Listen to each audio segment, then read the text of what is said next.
আল্লাহর নবী বলেন ওয়াদিতু লাউ রাআইনা ইখওয়ানানা, আমার মনটা বড় চায় এক নজর যদি ভাইগুলাকে দেখতে পেতাম। আল্লাহর নবী আদর করে ভাই বলে ডাকলেন। আমাদের মতো গুনাহগারদেরকে নবীজি ভাই বলে ডাকলেন, ভালোবাসায় সিক্ত করলেন। পুল সিরাতের কিনারায় নবীজি দাঁড়ায় থাকবেন, ইয়া রাব্বি সাল্লিম ইয়া রাব্বি সাল্লিম বলে বলে নবীজি সেদিন কাঁদবেন। নবীজির কান্নার কারণে উম্মতকে যিনি মাফ করে দিবেন তিনি কে? প্রিয় ভাইরা আমার, এই যে ভালোবাসার একটা মহব্বত, এই মহব্বতের কারণে বৃষ্টির ভিতরেও আপনারা মাহফিল করতে রাজি। কষ্ট করে এসে বসছেন, কষ্ট করে কথাগুলো শুনছেন। যদি আজকে একটু দিল থেকে কথাগুলো শুনে বাড়ি যেতে পারেন, আল্লাহ কা কসম, যদি দিল লাগায় একটু শোনেন মন পরিবর্তনের নিয়তে, এখান থেকে উঠতে দেরি হবে, যিনি কবুল করতে দেরি হবে না তিনি কে? আজকে আমি মাহফিলে আসার আগে যুবকদের মধ্য থেকে অনেককে আমি অনেক সময় ধরে নিয়ে কথা বলতেছিলাম। এর মধ্যে আমার অত্যন্ত স্নেহাস্পদ জুবায়ের, সে মাদ্রাসায় পড়াশোনা করে, দারুন নাজাত সিদ্দিকা কামেল মাদ্রাসায় পড়ে। এই মাহফিলের জন্য সে সুন্দর একটা পোশাককে সুন্দর রাখতে পারে নাই, কাদা দিয়া তার পুরা শরীরটা ভরে গেছে। একটা কোটি কিনছিল এই মাহফিলে পরে বসবে, কিন্তু পড়তে পারে নাই, এখন পরে আসছে। আরেকজনের সাথে কথা হলো, মাহাদি হাসান, সে জেদ্দায় চলে যাবে, একজন প্রবাসী মানুষ। তার ঘাড়ের মধ্যে প্রচন্ড ব্যথা পেয়েছে, কোমরে ব্যথা পেয়েছে, এরপরেও মাহফিলটার জন্য জান প্রাণ দিয়ে কষ্ট করেছে। আল্লাহর কাছে দোয়া করি আল্লাহ যেন তাকে শেফা দান করেন, পড়ে না আমিন। যারা এখন আমার সামনে বসা আছেন, নবীজি আমাদেরকে আদর করে ভাই বলে ডাকছেন। জোরে বলেন, কি বলে ডাকছেন? স্বাভাবিক আমি এখানে মাহফিল করার জন্য আসছি, আমারই যদি আপনারা বলেন ভাই কেমন আছেন, যদিও আমি কিছু মনে করব না, কিন্তু এরপরও আপনার পাশের বন্ধুটাই বলবে যে তুই হুজুররে ভাই বললি কেন? কিন্তু আল্লাহর নবী আদর করে আমাদেরকে ভাই বলে সম্বোধন করছেন। জোরে কোন আল্লাহু আকবার। আল্লাহর জান্নাতের সামনে নবীজি যাবেন, জান্নাতে রক্ষী ফেরেশতা বলবে কে গো তুমি? নবীজি উত্তর দিবেন আনা মুহাম্মদ, আমি মুহাম্মদ সাল্লাল্লাহু আলাইহি ওয়াসাল্লাম এসেছি। সঙ্গে সঙ্গে ফেরেশতা বলবে বিকা উমিরতু লা আফতাহু লিআহাদিন ক্বাবলাক, কারো জন্য জান্নাতের দরজা খুলি নাই। নবী আসছেন, আপনি জান্নাতের দরজা খোলা হয়ে গেছে। সেই জান্নাতে গিয়ে নবীজি আমার আপনার কথা মনে করবেন, আল্লাহকে ডাক দিয়ে বলবে হাত্তা তাদখুলা উম্মতি, অন্য কোন নবীর উম্মত আমার আগে, আমার উম্মতের আগে যেন জান্নাতে যেতে না পারে, আগে যেন আমার গুনাহগার উম্মত গুলা জান্নাতি হয়ে যায়। নবীজি সেদিন আমাকে আপনাকে পাওয়ার জন্য কেমন বেকুল হয়ে যাবে। নবীজি সেদিন চিনবেন কাদেরকে? গুররান মুহাজ্জালিনা মিনাল ওযু, ওজুর পানি যাদের জগজগ করে উঠবে, চকচক করে উঠবে চেহারার ভিতরে। নবীজি সেদিন চিনে বলবে আল্লাহ, এই তো আমার সেই উম্মত যার চেহারার ভিতরে ওজুর পানি জগজগ করে উঠেছে। এই অজুর পানির চিহ্ন দিয়ে নবীজি চিনবে সেদিন। অসংখ্য উটের ভিতরে, ঘোড়ার ভিতরে সাদা কপালওয়ালা ঘোড়া যেভাবে চিনা সহজ হয়, নবীজি সেদিন আমাদেরকে চিনবে কপালের ঝকঝকা পানিগুলা দিয়া, অজুর পানিগুলা দিয়া নবীজি চিনবে। জোরে কোন আল্লাহু আকবার। এটা মসজিদের ভিতরে মাহফিল হচ্ছে। আমি যদি আজকের এই মাহফিলে প্রশ্ন করি, আপনারা কি আজকে ফজর, সলাতুল জুমআহ, আসর, মাগরিব এবং ঈশা এই নামাজগুলোর সাথে পরিচিত ছিলেন? ইনশাআল্লাহর আওয়াজ হয়েছে মাত্র, মনে হয় এই দিক থেকে এই তিনজন ভাই বলছে। এর মধ্যে একজন আমাদের তাজুল ভাই, কি জানি নাম, মামুন ভাই আর খোরশেদ ভাই, এই তিনজন আমাদের সঙ্গে সঙ্গে মোটামুটি বলছে যে আলহামদুলিল্লাহ পরিচয় হয়েছে। তাহলে এবার বাকিদেরকে যদি প্রশ্ন করি, নামাজটা ভালো না খারাপ? একজন মনে হয় খারাপ, এটার মধ্যেও ছিল। নামাজটা ভালো না খারাপ? নামাজটা এই জমিনে কায়েম হোক, এটা ভালো কাজ না খারাপ কাজ? যদি ভালো কাজই হয়, এই জমিনে নামাজ কায়েম হবে, এটার মধ্যে মুসলমানদের আপত্তি থাকার কথা। কিন্তু আজকে তাকায় দেখেন মুসলমান, আমি শুরু করি মাজলুম মুসলমানদেরকে দিয়ে, যেহেতু সূরা আনকাবুতের শুরুর 3টা আয়াত আমি তেলাওয়াত করেছি। আহাসিবান নাসু আইয়ুতরাকু আইয়াকুলু আমান্না, শুধু আপনি যদি বলেন ঈমান এনেছি, আল্লাহ আপনাকে ছেড়ে দিবে না। পরীক্ষা অবশ্যই নিবে। পরীক্ষার মাধ্যমে উত্তীর্ণ করে যিনি বিজয় দিবেন তিনি কে? বিজয় তো আল্লাহ দিয়েছেন। বাংলাদেশে আজকের যেই দিনে আমরা বসে মাহফিল করছি, এখানে অনেক ভাইয়েরা আছে 16 বছর ঘরের ভিতরে ঘুমাইতে পারে নাই। ঠিকটা আর একটু আস্তে কর।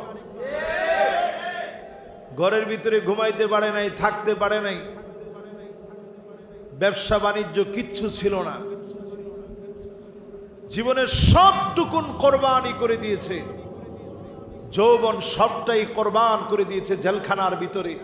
অন্য কিছু তারা কামনা করে না, আল্লাহর কাছে তারা শুধু চায় এর বিনিময়ে যেন এই জমিনের দিন কায়েম হয়ে যায়। ঠিক কিনা বলে? সেদিন বেশি দিন দূরে না, পরীক্ষা চলছে, আল্লাহ প্রদত্ত পরীক্ষা। এখন একটা সুদিনের আভাস আমরা দেখতে পাচ্ছি, একটা সূর্যোদয় হওয়ার সম্ভাবনা। এই সূর্যোদয়কে যদি আপনি আমি আল্লাহর কাছে চেয়ে যদি উদিত করতে পারি, যদি এই সূর্যোদয় মেঘের মধ্যে ঢেকে না যায়, সূর্য ওঠা যেমন সত্য, ঠিক তেমনি সত্য হচ্ছে বাংলার জমিনে কালেমার পতাকা উড্ডীন হবে। কোন জালেম আটকা দিতে পারবে না, পারবে না এবং পারবে না।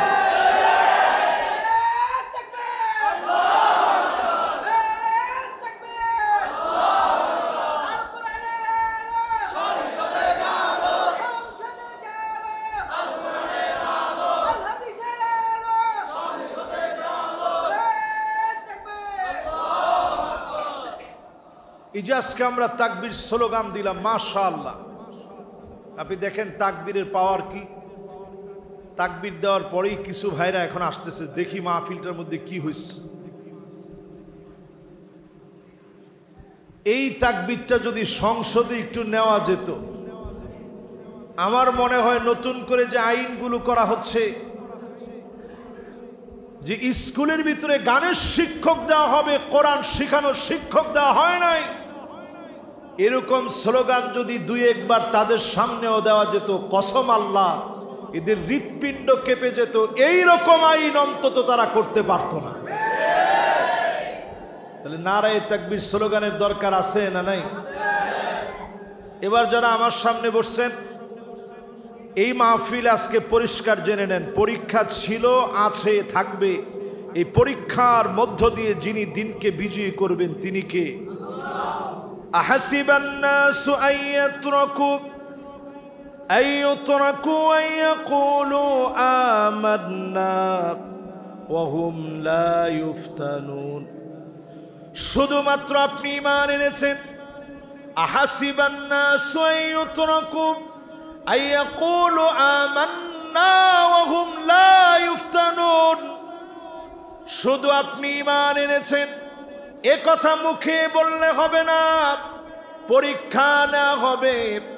এরপরে যিনি বিজয়ী বানায় দিবেন তিনি কে? আমরা ফিলিস্তিন থেকে শুরু করি। আজকে অলরেডি যুদ্ধ বিরতি হয়েছে, আলহামদুলিল্লাহ বলেন।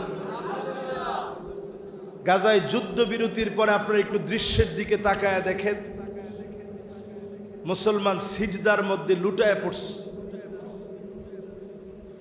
এই পর্যন্ত লক্ষাধিকের উপরে আল্লাহর গোলাম শহীদ হয়ে গেছে। কত আল্লাহর গোলাম নিখোঁজ হয়ে গেছে। কত শিশু বাচ্চা তার মা হারিয়ে ফেলছে, বাপ হারায় ফেলছে। গত 2 দিন আগের একটা দৃশ্য দেখে চোখের পানি আটকায় রাখতে পারি নাই। ছোট একটা বাচ্চাকে কাঁধের উপরে চড়ায়া আপন ভাই তার ছোট ভাইরে কাঁধের মধ্যে নিয়ে দৌড়াচ্ছে আর চিৎকার করতেছে আল্লাহ আল্লাহ বলে। অথচ যেই ভূমির কথা বলতেছি, আকরু দারিল মুমিনিন, এই ভূমি হলো মুমিনদের চিরস্থায়ী আবাসস্থল হবে। এই ভূমি মুসলমানদের বিজয়ের কেন্দ্রবিন্দু হবে। আল্লাহর নবী যেই ভূমির জন্য দোয়া করে গেলেন, আল্লাহুম্মা বারিক লানা ফি শামিনা, আল্লাহ তুমি আমার শামের ভিতরে বরকত দিয়ে দাও। সেই শামের দিকে তাকায় দেখেন এত পরিমাণ জুলুম হলো শামে।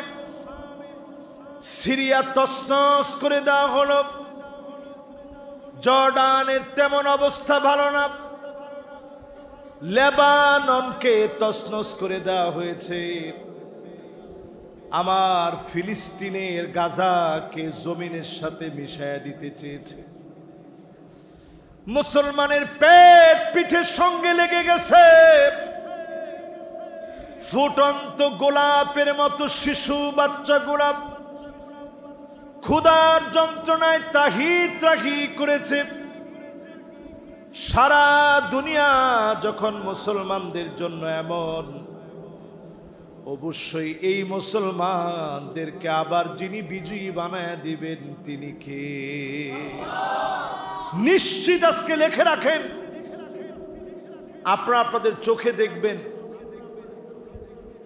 8টা কন্ডিশনের পরে আল্লাহ তাআলা মুসলমানদেরকে বিজয় দেন। একটু আওয়াজ করে বলেন কয়টা? এই 8টা কন্ডিশন বাংলাদেশের জন্য আমরা পূরণ করছি। ফিলিস্তিন তো বহু আগেই পূরণ করেছে, এখন আল্লাহর পক্ষ থেকে সাহায্য আসার বাকি মাত্র। 8টার ভিতরে প্রথমটা হলো আল ঈমান আস-সাদিক, সত্য ঈমান নিয়ে যদি ময়দানে আপনি নামেন, ঈমানের জন্য ফাঁসি হবে, জেল হবে, জুলুম হবে, নির্যাতন হবে। সত্য ঈমান নিয়ে যদি টিকে থাকতে পারেন, অবশ্যই যিনি বিজয় দান করে দিবেন তিনি কে? নবীর জীবন থেকে শুরু করেন, একা একটা দাওয়াত নি নবীজি খাদিজা রাদিয়াল্লাহু তাআলা আনহার কাছে আসছে। খাদিজা রাদিয়াল্লাহু তাআলা আনহা এক বাক্যে বলছেন, আপনি কোনোদিন মিথ্যা বলতে পারেন না, আপনি কখনো কারো হক নষ্ট করেন নাই নবী। অল্প কয়েকজন কালেমা পড়েছে,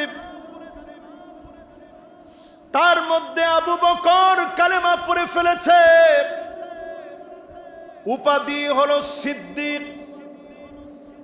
আবু বকর তো তিনি যিনি কাবার চত্বরে নবীজিকে যখন কাফেররা সেজদা দিতে দেয় না,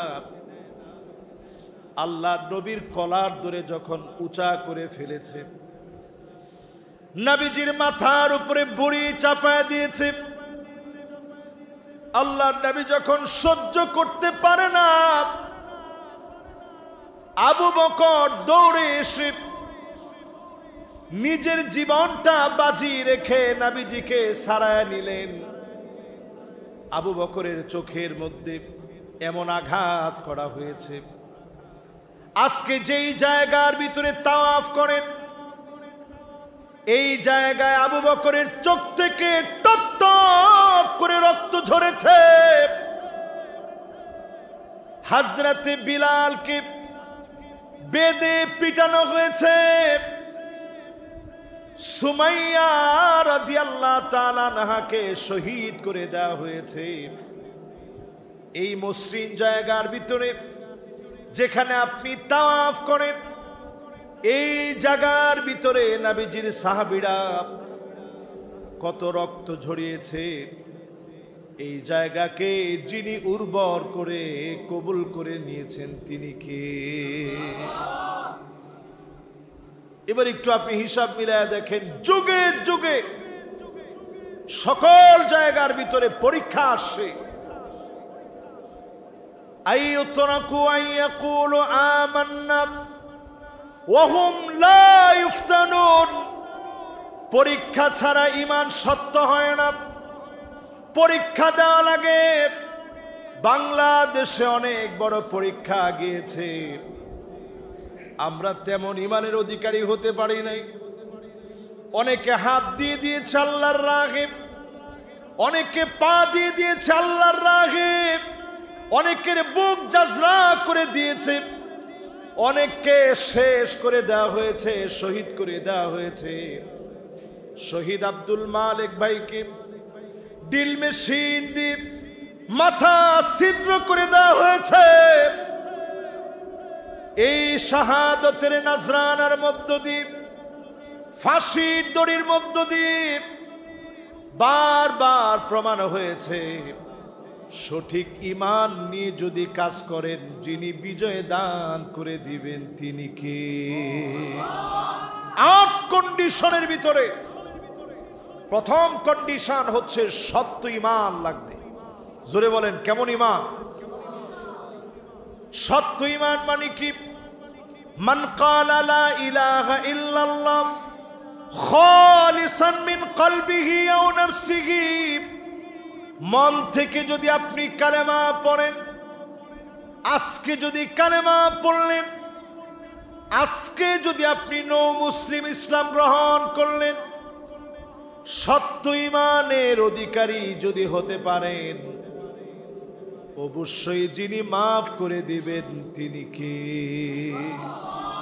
এখন যারা বহু পুরানো ঈমানদার, সত্যিকারের ঈমানদার হতে পারেন না, আজ আল্লাহর কাছে তওবা করেন, মন থেকে খাঁটি দিল নিয়ে আল্লাহর সামনে দাঁড়ায় তওবা করেন, আপনাকেও যিনি মাফ করে কবুল করে নেবেন তিনি কে?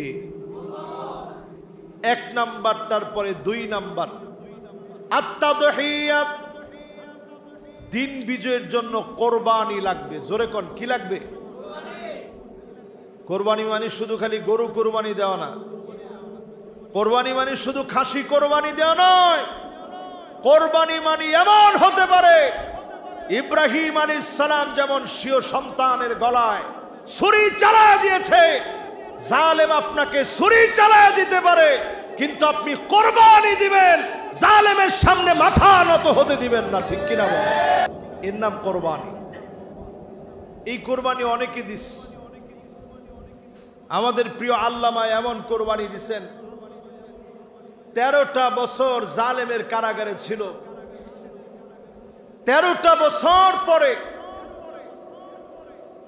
জালেম জুলুম করতে করতে করতে করতে যেদিন উনি দুনিয়া থেকে চলে যাবেন, আপনারা নিশ্চয়ই দেখছেন কাদের মধ্যে ভর দিয়ে তিনি বের হয়েছেন,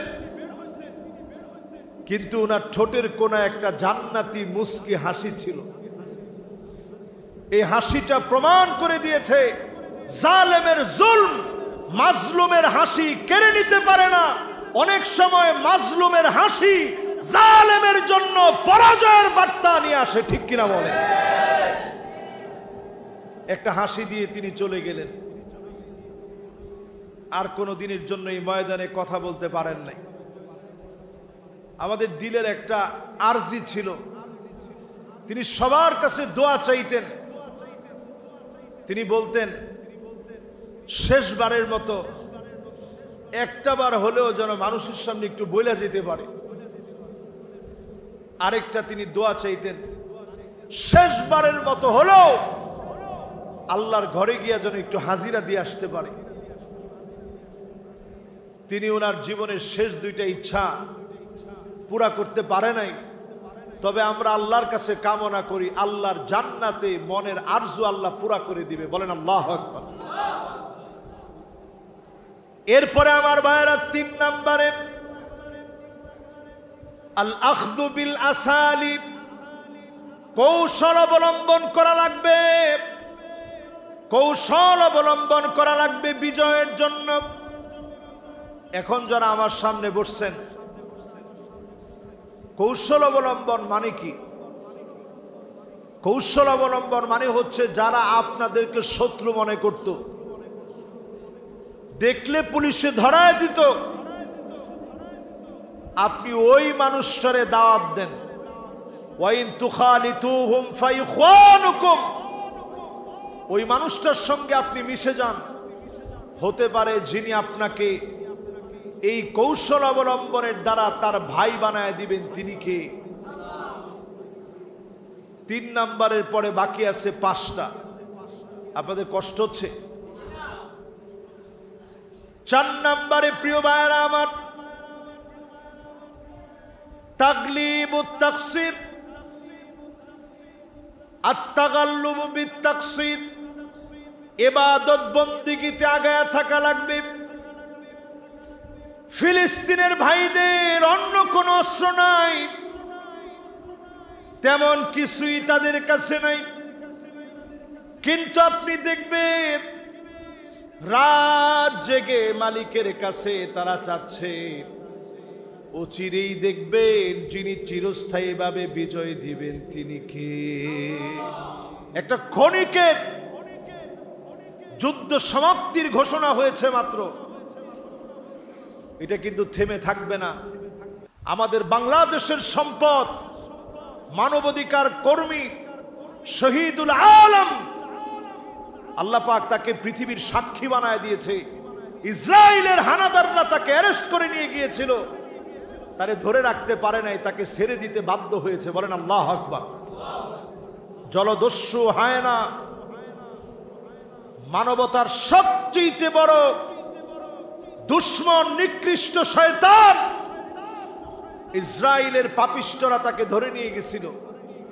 তিনি লাইভের মধ্যে পরিষ্কার বলেছিলেন, সবাই সজাগ হয়ে ফিলিস্তিন রক্ষার জন্য ঝাঁপায় পড়েন।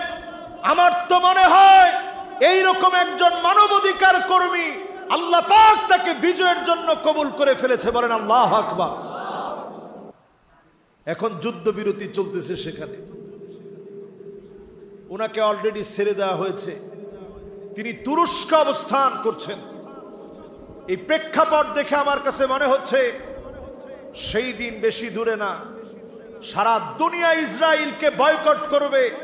আল্লাহর নবী বলেছেন, একটা পাথর পর্যন্ত বলবে ওয়ারাই ইহুদি, আমার পিছনে ইহুদি লুকায় আছে, উক্তুলহু, তার গর্দানটা উড়িয়ে দাও।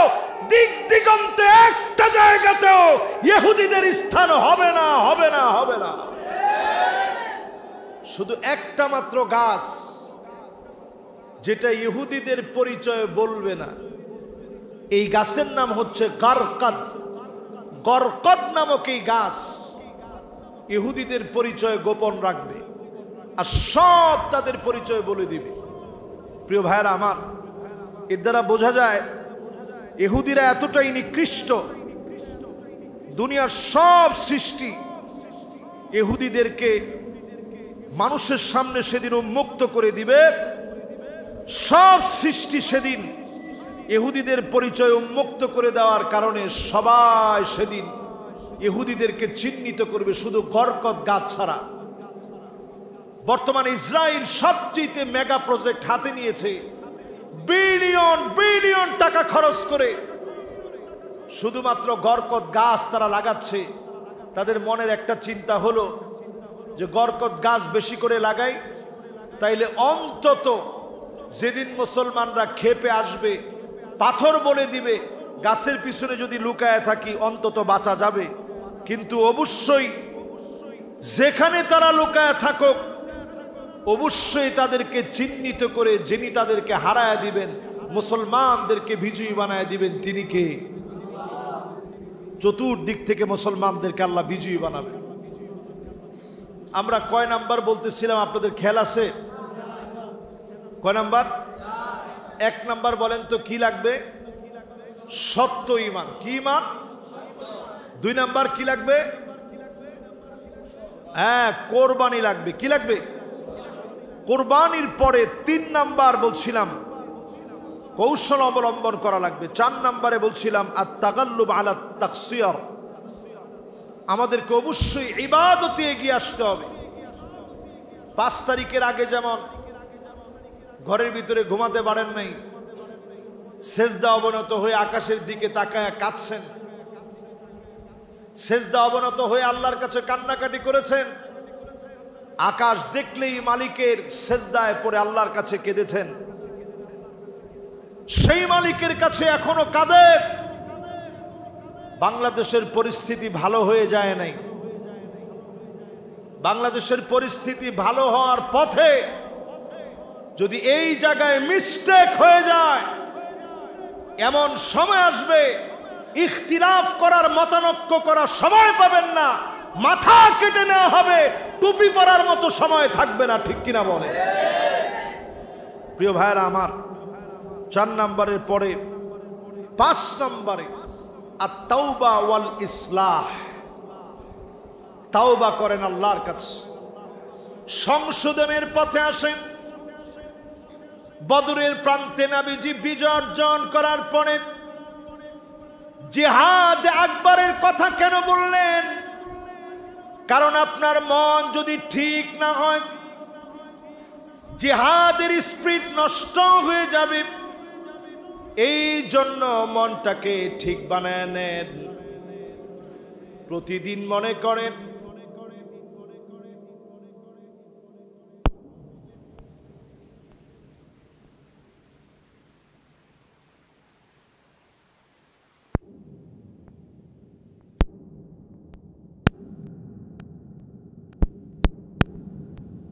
মুসলমানদেরকে দিয়েই আগামীর পৃথিবীর একটা বিজয় মুসলমানদেরকে আল্লাহ দেখাবে। বলেন আল্লাহু আকবার। প্রিয় ভাইরা আমার, এই বিজয় আসার জন্য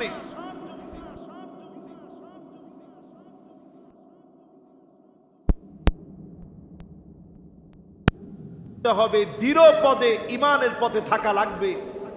বিপদ দেখলে পিছপা হওয়া যাবে না, বাতিলকে সমর্থন করা যাবে না, বরং সবর করে আল্লাহর পথে যদি অবিচল থাকেন, আপনার এই হাতকে শক্তিশালী করে যিনি বিজয় দিবেন তিনি কে?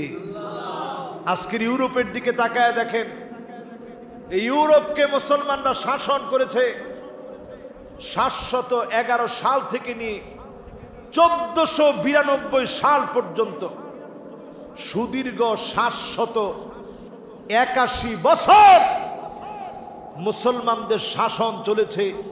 খোদ আজকের স্পেন, আজকের পর্তুগাল, আজকের সমস্ত ইউরোপের দেশগুলাতে মুসলমানরা শাসন করেছে।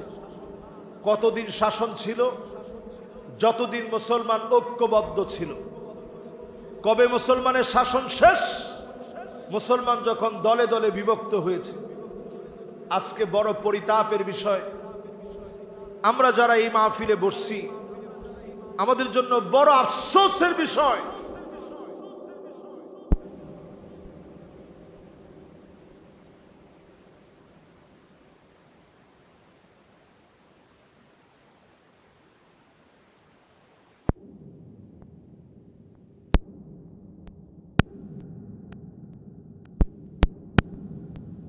নম্বরে ওয়াহদাতুস সাফ, এক কাতারে শামিল হন।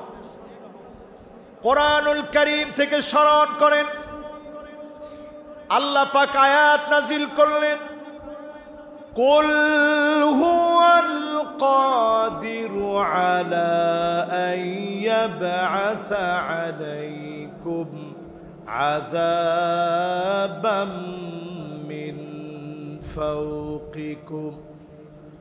ও নবী, আযাব আসবে উপরের দিক থেকে। আওয়াজ করে বলেন, কোন দিক থেকে?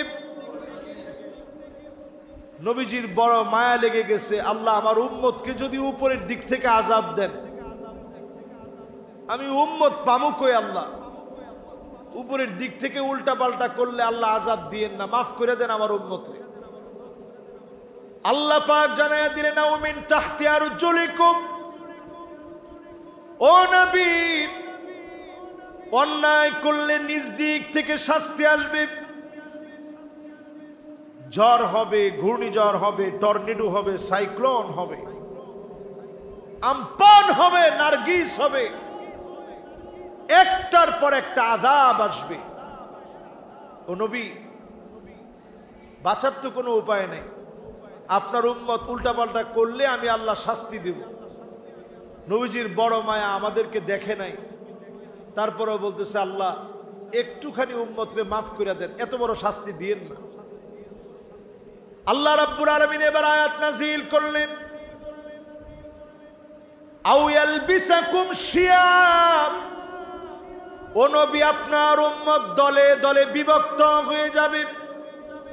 ওয়ায়ুযীকা বা'দুকুম বা'সা বা'দ, একজন আরে একজনকে মারবে, কাটবে, মেরে মেরে বলবে স্বাদ নিয়েছি, মারার মতো মেরেছি। এমন আচরণ মুসলমানদের ভিতরে আছে না নাই? আপনারা তো আছেটা জোর দিয়ে বলতে পারলেন না, আছে। আমি একটু উদাহরণ দেই। 28শে অক্টোবর এই তো আসতে গেল।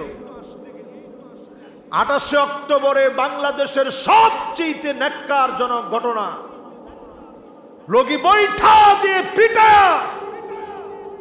মুসলমানদেরকে শহীদ করা হয়েছে, রক্তে রঞ্জিত করা হয়েছে আমার ভাইদেরকে।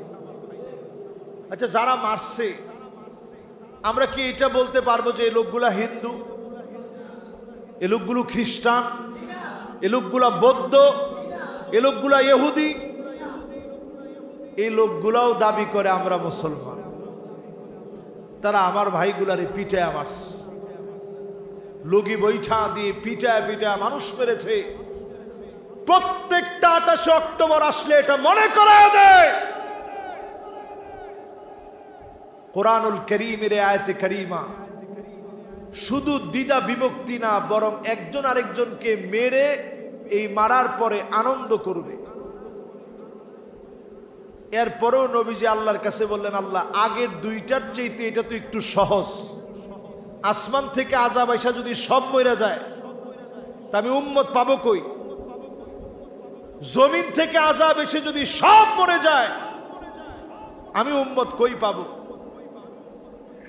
কিন্তু যদি নিজেরা নিজেরা মারামারি করে, কয়জন আর মারামারি করবে? একদিন ঠিক হয়ে যাবে। নবীজি কত আশা নিয়ে আল্লাহর কাছে বলছে, আল্লাহ একদিন না একদিন তো ঠিক হয়ে যাবে। এই ঠিক হতে গিয়ে আপনি তাকায়া দেখেন, বাংলাদেশে 54 বছর শেষ হয়ে গেছে। এই 54টা বছরে আমি কোরআনে হাত দিয়ে বলতে পারি, মুসলমানে যে মারামারি হয়েছে, আজ যদি সেটা বন্ধ করতে হয়, আদালত কায়েম করতে হয়, আল্লাহর কোরআনের বিকল্প কোন আইন হতে পারে না। এই কোরআনের দিকে আসা লাগবে। দেখেন, ছোট ছোট বাচ্চারা কি বুঝলো? তারা স্লোগান দিল, উই ওয়ান্ট জাস্টিস। স্লোগান দিচ্ছে না? আমরা এই জমিনের ভিতরে আর ইনজাস্টিস চাই না, জাস্টিস কায়েম করা লাগবে, ন্যায় বিচার কায়েম করা লাগবে।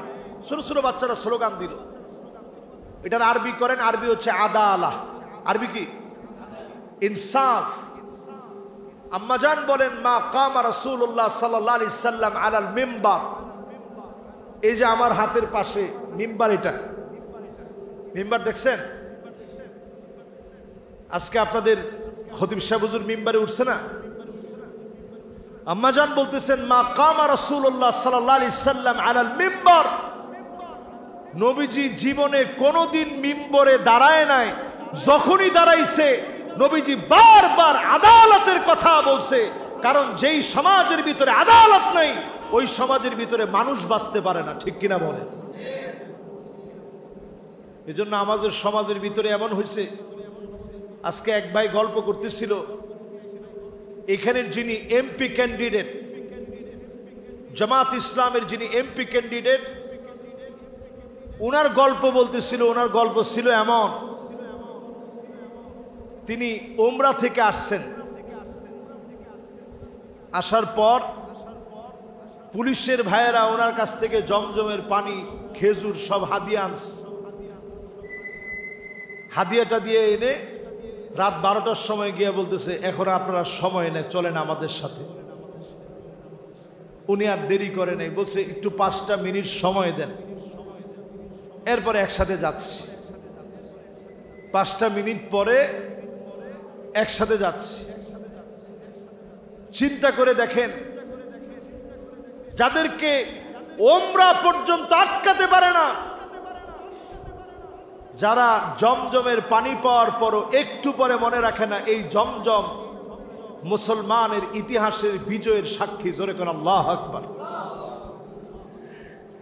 এরকম কোরবানি একটার পর একটা দেওয়া লাগছে। ওয়াহদাতুস সাফ, আমরা যদি সব এখন এক কাতারে না আসতে পারি, আগামীর বাংলাদেশে বড় বড় 6টা বিপদ আসতেছে। আমি 6টা বিপদের কথা আপনাদেরকে আজকের এই বৃষ্টি ভেজা রাতে মন ভাঙা মানুষগুলার চোখের দিকে তাকায়া আল্লাহকে সাক্ষী রেখে বলে যেতে চাই, 6টা বড় বড় বিপদ বাংলাদেশের দিকে আসতেছে। একবারে খাতা কলমে লিখে রাখেন, যদি ভুল করেন এবার 1 নাম্বার বিপদ হবে ইমারাতুস সুফাহা, নির্বোধ লোকগুলা ক্ষমতার মস্তদে যাবে। নির্বোধ এমন লোকগুলা যাবে যারা যা মাত্রই কোরআন হাদিসের বিরুদ্ধাচারণ করবে, ঠিক কিনা বলে? এটা আমার কথা না, রাসূলুল্লাহ সাল্লাল্লাহু আলাইহি ওয়াসাল্লাম বলেছেন। কাঙ্ক্ষিত একটা বিজয়ে যাওয়ার আগে যদি ভুল করেন 6টা খেসারত দেওয়া লাগবে।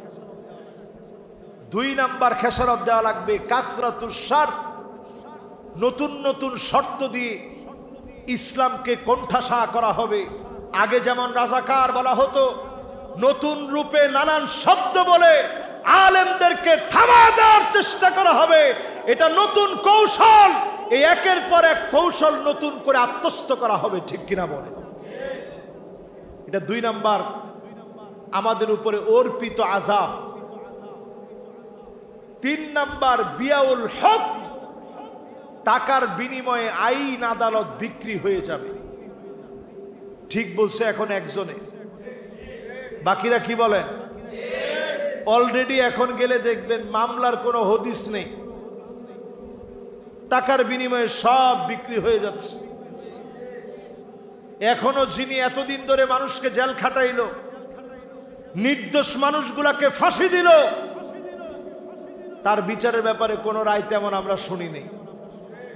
এখনো তিনি মাঝে মাঝে দেখবেন কল রেকর্ডে বলে আমার কি অপরাধ সেটা আমি খুঁজে পাই না, ঠিক কিনা বলেন? এবার আসেন প্রিয় ভাইয়েরা আমার, এরপরে শাস্তি আসবে ইস্তিগফাফাম বিদ্দাম, চতুর্দিকে গ্যানোসাইড হবে, গৃহযুদ্ধ শুরু হবে। আল্লাহর কাছে পানা চাই, সবুজ ভূখণ্ডের বাংলাদেশ, লাল সবুজের বাংলাদেশ, অসংখ্য রক্তের বিনিময়ে অর্জিত দেশ, এই দেশটা যেন শেষ হয়ে না যায়, গৃহযুদ্ধ যেন না লাগে। বাংলাদেশের যে প্রেক্ষাপট তৈরি হয়েছে আপনি দেখেন, জায়গায় জায়গায় হুমকি দেওয়া হচ্ছে, হত্যার হুমকি দেওয়া হচ্ছে। এই হুমকিগুলা বলে দিচ্ছে দেশটাকে গৃহযুদ্ধের দিকে ঠেলে দেওয়া হচ্ছে, ঠিক কিনা বলে? এরপরে গোপনে গোপনে গেরিলা ট্রেনিং সহ কত রকমের ট্রেনিং দেওয়া হচ্ছে, যার যা আছে ঝাঁপায় পড়ো। দেশের বিরুদ্ধে ঝাঁপায়া পড়ার যে পরিকল্পনা চলছে, এটা গৃহযুদ্ধের দিকে নিয়ে যাবে দেশকে। পঞ্চম নম্বরে যে শাস্তি নবীজি বলছেন আসবে, ওই শাস্তির নাম কাতিআতুর রাহিম। আত্মীয়তার সম্পর্ক ছিন্ন হবে, ভাই ভাইকে চিনবে না। সামান্য জমি জমার কারণে এতদিন পারে নাই, এখন 5 তারিখের পরে একটু ক্ষমতা পাওয়ার কারণে এখন জমি জমা সব দখলের জন্য মত্ত হয়ে যাবে, ঠিক কিনা বলেন? 6 নম্বরে প্রিয় ভাইরা আমার, আকাল্লুহুম ফিকহান, বুঝের দিক থেকে যাদের বুঝ নাই, জ্ঞান নাই, এরা একটা সময় দেখবেন চেয়ারে বসে গেছে। এই 6টা শাস্তি দুনিয়ার দিকে আসতেছে, বাংলাদেশের দিকে বিশেষ করে এই 6টা শাস্তি আসতেছে যদি সিদ্ধান্ত নিতে ভুল করেন। এবার আসেন শেষ কথায়, আজকে আপনাদেরকে 8টি ফর্মুলায় বিজয় আসবে সেটা বলছিলাম। ওয়াহদাতুস সফ পর্যন্ত ছিলাম, এক কাতারে আসা লাগবে। এরপরে প্রিয় ভাইরা আমার, তাওয়াজ্জুহুল কুলুব ইলাল্লাহ, অন্তরগুলাকে আল্লাহর দিকে নিয়ে আসেন, আল্লাহর দিকে মুতাওয়াজ্জে হয়ে যান। মাঝে মাঝে নামাজের সালাম ফিরানোর পরে চক্ষুটা বন্ধ করে দেন, একটু চিন্তা করেন আল্লাহ কেমন ভালোবেসে এই সময়টা আপনাকে দিয়েছে, কি পরিমাণ মহব্বত করে এই সময়টা আল্লাহ পাক আপনাকে দিয়েছে। যদি আপনি চিন্তা করতে পারেন, মন দিয়ে যদি আপনি উপলব্ধি করতে পারেন, হতে পারে আপনি বিজয় দেখে যেতে পারেন নাই, এর আগে মালিক কবুল করে ফেলেছে, কিন্তু অবশ্যই যিনি আপনাকে বিজয়ের সওয়াব দিয়ে দিবেন তিনি কে? প্রিয় ভাইয়েরা আমার, রাসূল সাল্লাল্লাহু আলাইহি সাল্লাম এই পৃথিবীতে আসছেন দিনটারে বিজয়ী করার জন্য। ওই যে হেরা গুহায় নবীজি উঠছেন, দিনটা বিজয়ী করার জন্য উঠছেন, যে মানুষগুলারে কেমনে হেদায়েতের পথ দেখানো যায়।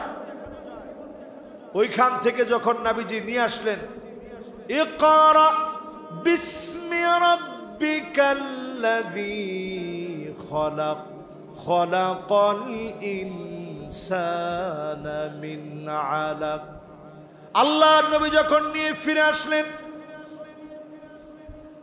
আর তিনি হেরা গুহায় যান নাই, ঝাঁপিয়ে পড়লেন ময়দানে। শুধু কাজ হচ্ছে দিনকে কেমন করে বিজয় করা যায়। শিয়াবে আবি তালেবের ভিতরে গাছের পাতা নবীজি খেলেন, গাছের ছাল পর্যন্ত নবীজি খেলেন। ক্ষুধার যন্ত্রণায় পেটটা পিঠের সঙ্গে লেগে গেছে। শিশু বাচ্চাগুলা ত্রাহি ত্রাহি করে কেঁদেছে। দারুন নাদওয়ার মধ্যে আল্লাহ নবীকে হত্যার ষড়যন্ত্র করা হয়েছে।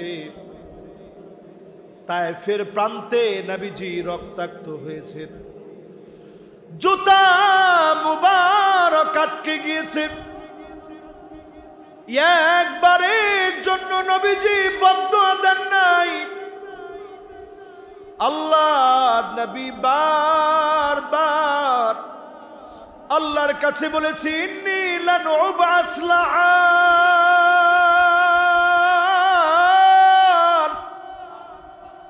ও আল্লাহ আমি অভিসম্পাত করার জন্য আসি নাই, বদদুয়া দেওয়ার জন্য আসি নাই। নবীজি বদদুয়া দেন নাই, নবীজি সবর করেছেন।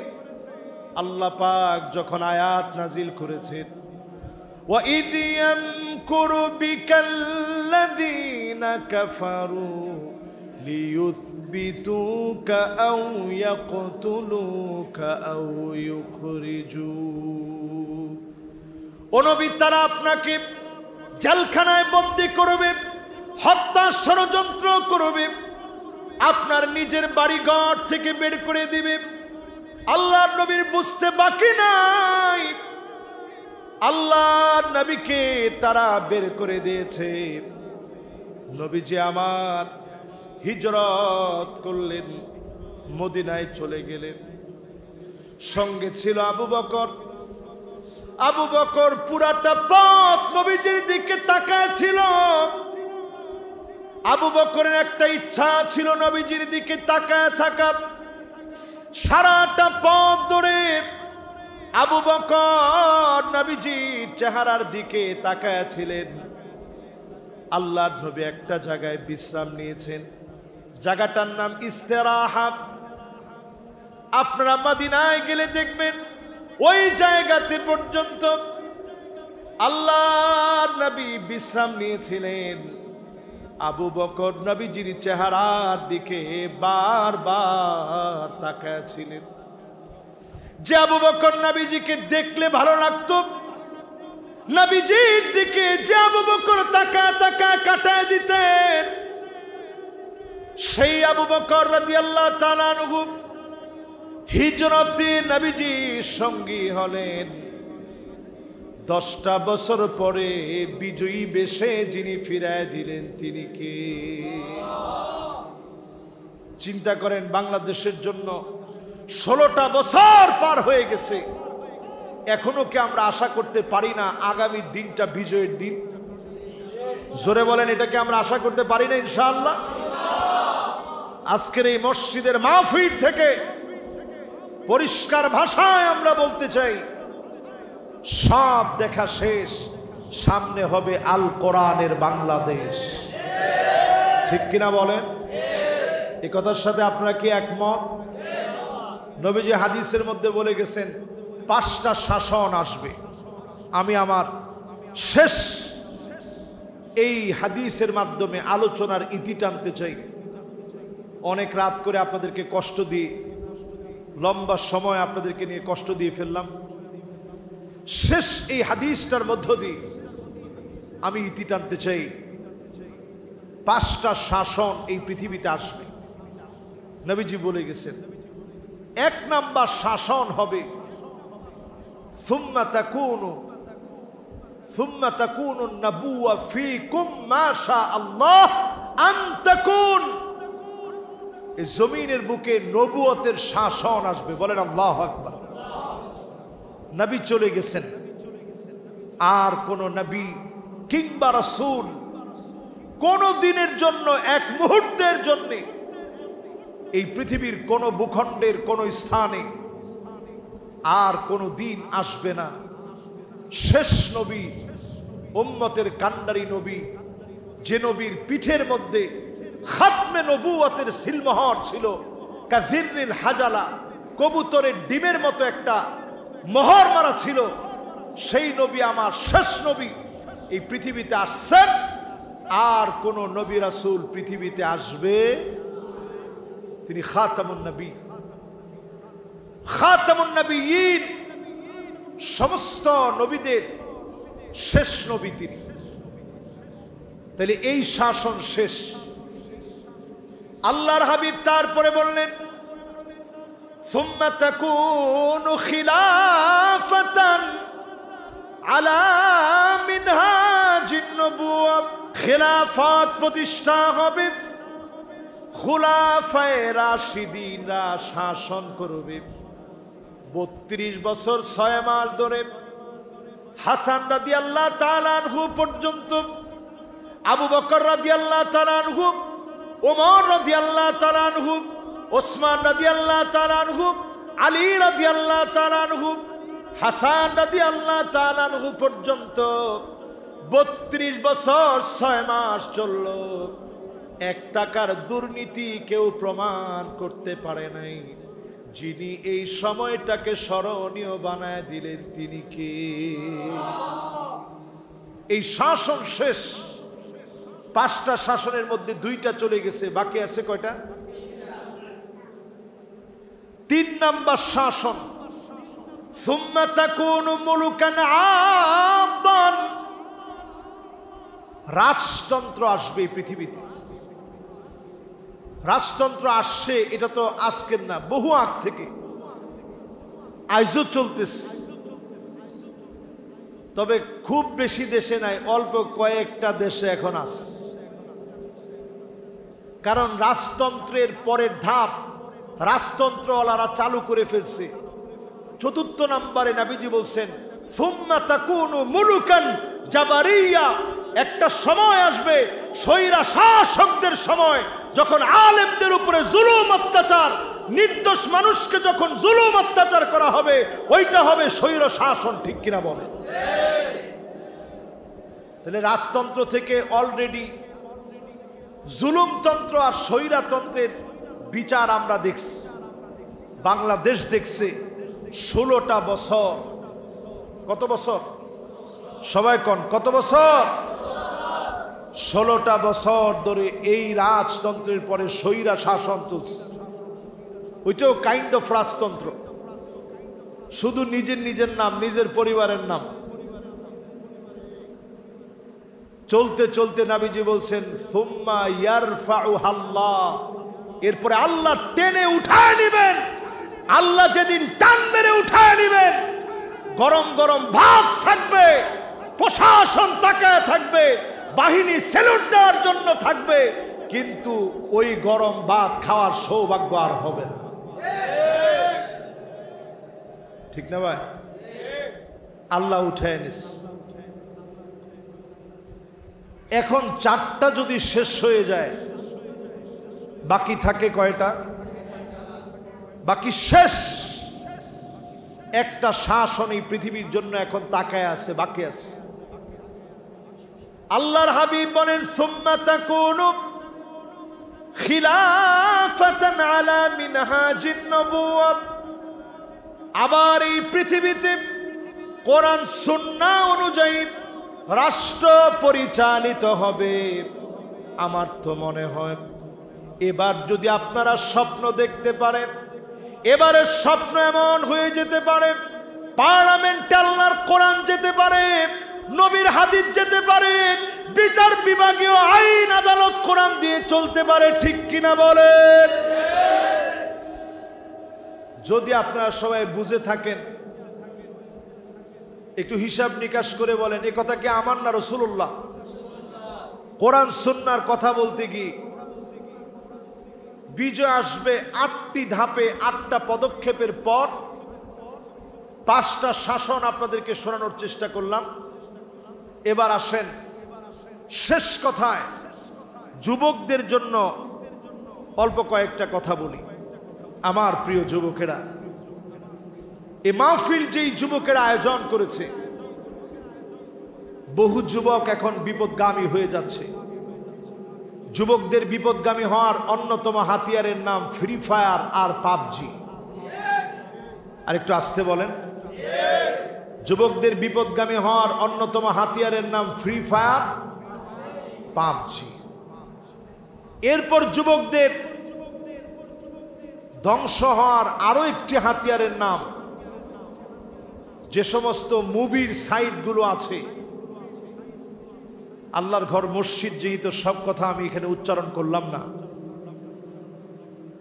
যেই সমস্ত মুভির সাইটগুলো আছে, হেরোইন, আফিম, প্যাথেডিন, মেরিজুয়ানা, ইয়াবার চাইতে মারাত্মক হচ্ছে এমন কিছু মুভিতে প্রবেশ করা, যেটা মস্তিষ্ককে ক্রমে ক্রমে ঘুণে ধরার মতো হঠাৎ করে মস্তিষ্ককে একেবারে ধ্বংস করে ফেলে, ব্রেন স্ট্রোক হয়। আজকের পৃথিবী বলছে এই যে ব্রেন স্ট্রোকের পরিমাণ বেড়ে যাচ্ছে, এর অন্যতম একটা কারণ হচ্ছে এই পর্নো মুভিগুলো আসক্তির কারণে আজকে আমাদের যুব সমাজ ছোটবেলাতেই ধ্বংস হয়ে যাচ্ছে। জরিপ চালায় দেখা গেছে 5-6 ছোট ছোট বাচ্চারা, কোমলমতি সমস্ত বাচ্চারা এগুলোতে আসক্ত হচ্ছে। এর জন্য অন্যতম দায়ী হচ্ছে তাদের অভিভাবকেরা। তারা নিজেরা নিজেদের চরিত্র ভালো বানাতে পারে না। এজন্য আজকের এই মোবারক আয়োজন থেকে বলবো, যুবকেরা তোমরা তোমাদের নিজেদেরকে ব্যতিক্রম বানাও। এক তারেক বিন জিয়াদ সামান্য এক উদ্যমী যুবক ছিল, যিনি 7000 বাহিনীকে একত্রিত করছেন। কত হাজার? আজকে যদি আমাদের মাহফিলটা আল্লাহর উপরে ভরসা করে যদি মাঠে হইতো, কত যুবকরা আসতো। 7,000 যুবককে একত্রিত করেছে তারেক বিন জিয়াদ। একত্রিত করে যখন ইউরোপ বিজয় করার জন্য গিয়েছে, আমি নিজে এবার সেই জায়গায় গেছি। মরক্কোর তানজা নামক জায়গায় আটলান্টিক মহাসাগরের এক একটা ঢেউ মনে হচ্ছে 20 তলার উপর দিয়ে যাবে। ওই জায়গায় দাঁড়ায়া তারেক বিন জিয়াদ তার সৈন্যবাহিনীকে বলতেছিল, ও আমার ভাইয়েরা, ভয় পাওয়ার কোনো কারণ নাই। এই সমুদ্রের ঢেউগুলা আমাদের কথা শুনবে যদি আমরা আল্লাহর গোলাম হতে পারি। আল্লাহু আকবার। তারেক বিন জিয়াদের চোখে মুখের সাহস দেখে সেই সমস্ত ইউরোপিয়ানরা বলতেছিল, ইন্না রাআইনা কওমান মা তারিক বিন জিয়াদ লাউ আরাদু আন ইয়াখলাআল জাবাল লাখালাউ। তারেক বিন জিয়াদের সঙ্গে যারা ছিল, এদের চোখে মুখে আমরা এমন উদ্দীপনা দেখেছি, এরা যদি পাহাড়কে ডাক দিয়ে বলতো, পাহাড় তুমি সরে যাও, সমুদ্রের ঢেউগুলা থেমে যাও, পাহাড় সরে যেত, ঢেউগুলা থমকে যেত। আল্লাহু আকবার। তারা ছিলেন সেই যুবক। এক যুবকের স্পিরিটের কারণে, তার স্পিরিট এত ছিল, হিম্মত এত ছিল, আল্লাহ পাক পুরা ইউরোপকে বিজয় করায় দিয়েছে।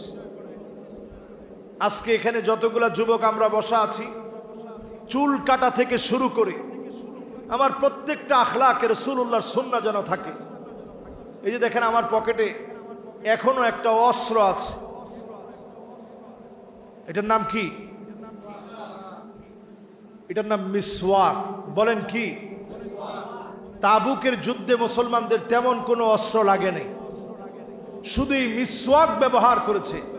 পৃথিবীর পরাশক্তি মুসলমানদের সঙ্গে লড়তে এসে, এত বড় বাহিনী নিয়ে লড়তে এসে, মুসলমানরা ক্লান্ত, ক্ষুধার্ত, তৃষ্ণার্ত হয়ে যখন মিসওয়াক শুরু করছে ঢাল ভেঙে ভেঙে, তারা দূর থেকে তাকায় চিন্তা করতেছে যে এই রকম যারা ঢাল ভেঙে ভেঙে দাঁতগুলাকে ধার দিতেছে, এরা মনে হয় আমাদেরকে পাইলে একজনও ছাড়বে না। শুধুমাত্র এক মিসওয়াকের কারণে তাবুকের প্রান্তে আল্লাহ পাক বিনা যুদ্ধে মুসলমানদেরকে বিজয়ী বানায় দিয়েছেন। বলেন আল্লাহু আকবার। মক্কা বিজয়ের দিনে রাসূলুল্লাহ সাল্লাল্লাহু আলাইহি ওয়াসাল্লাম বলছেন অনেকগুলো টয়লেট বানাতে, একটু দূরে দূরে দূরে দূরে টয়লেট বানাতে, আর বলছে প্রত্যেক টয়লেটের সামনে যেন একটু সিরিয়াল থাকে।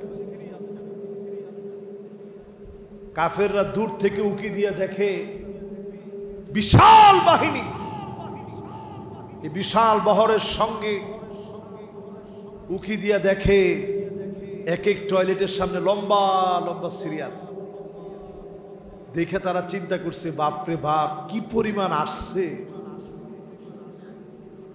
আর কি পরিমাণ লম্বা লম্বা সিরিয়াল।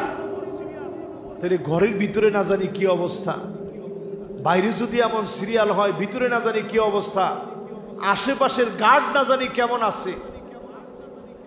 এই রণকৌশলের কারণে আল্লাহ রাব্বুল আলামিন কাফেরদের মনে একটা ভয় ঢুকায় দিলেন। রাসূল করিম সাল্লাল্লাহু আলাইহি সাল্লাম বক্তব্য দিলেন। বক্তব্য দিয়ে নবীজি বললেন, লা তাসরিবা আলাইকুমুল ইয়াউম, আজকে তোমাদের উপরে কোনো প্রতিশোধ নাই। আনতুমুত তুলাকা, তোমরা আজকে স্বাধীন। সদ্য প্রসূত একটা শিশু বাচ্চা, নবজাতক একটা শিশুর যেমন স্বাধীনতার কোনো চিন্তা করতে হয় না, তার খালা চিন্তা করে, তার ফুফু চিন্তা করে, তার মা তো চিন্তা করবেই, তার বাপ তো চিন্তা করবেই, সবাই মিলে যেমন তাকে খুশি রাখতে ব্যস্ত হয়ে যায়, তোমাদেরকে খুশি রাখতে আমরা সবাই ব্যস্ত, তোমাদের নিজের চিন্তা করা লাগবে না। সুতরাং আমাদের ওই ভাইদেরকে বলতে চাই, হিন্দু ভাইয়েরা যারা আছে, খ্রিস্টান যারা আছে, বৌদ্ধ যারা আছে, মুসলমানদের কোরআন যদি ইস্টাবলিশড হয়, আপনাদের স্বাধীনতার চিন্তা করা লাগবে না। ঠিক কিনা বলেন?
দইরা জড়ায় দইরা বুকে নিয়ে আদর করতে পারে নাই, সন্তানটার একটু চুমু দিতে পারে নাই। মায়ের লাশ দেখতে আসছে, তাই না হেসড়ায় নিয়ে গেছে, জানাজা শেষ, একটু তাকায় থেকে মায়ের কবরটা দেখে যেতে পারে নাই। এই দিন আমাদের দেশে গেছে। দিক দিগন্তে আল্লাহ পাক যেই পরীক্ষা নিলেন, فَلَيَعْلَمَنَّ اللَّهُ الَّذِينَ صَدَقُوا وَلَيَعْلَمَنَّ الْكَاذِبِينَ। অবশ্যই আল্লাহ দেখলেন ঈমানের পথে কারা সত্যবাদী হয়েছে, ঈমানের পথে কারা সত্যবাদী ছিল, কারা সত্যবাদী থাকবে নিশ্চয়ই, কারা মিথ্যাবাদী ছিল, সুযোগ সন্ধানী ছিল। আজকে যদি ঈমানের পরীক্ষায় যুবকেরা উত্তীর্ণ হতে পারে, আল্লাহর কসম বাংলাদেশে দৃশ্য যিনি পাল্টায় দিবেন তিনি কে?